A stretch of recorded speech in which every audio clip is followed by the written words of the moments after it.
In today's video, we're going to teach you how to make a connection that'll last a lifetime. We're going to be using some non-insulated butt connectors, and then afterwards we're going to cover that with some shrink tube. I personally like to use the power probe torch. In my opinion, non-insulated seamless butt connectors are the way to go. So I've been doing this for 40 years, so let's get with it. I want to teach you how to do it. This is a non-insulated butt connector. As you can see, there's no coating on the outside. It's all metal and it does not have a seam. You want to pick an insulated butt connector that properly fits over the wire. This is your heat shrink, and what it does, it protects the metal after you get done making the solder joint. You're going to lay your non-insulated butt connector in this channel and then crimp them.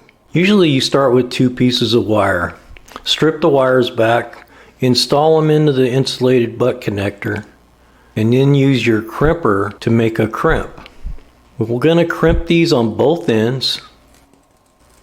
It should look like this when you're done. We're going to heat this portion right here with the torch, and then we're going to feed in solder right there in the joint. The heat will bring the solder towards the joint. This is a tool that I enjoy using. So we heat there, the solder works its way in. We do this on both ends, and when we get done, it should look like this. Let it cool off before you put the shrink tube on so it doesn't shrink up.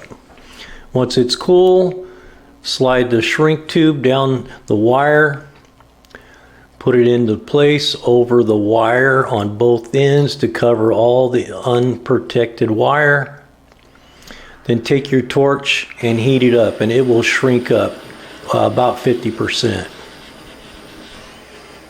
It should look like this when you're done, but I always like to put a second piece of shrink tube on. You want to make sure it's cool as you're sliding that on there, or it'll shrink up.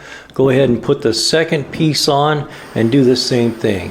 Once you get it on there, heat it up, it'll shrink up the tube, and when you get done, you've got a quality connection that'll last a lifetime.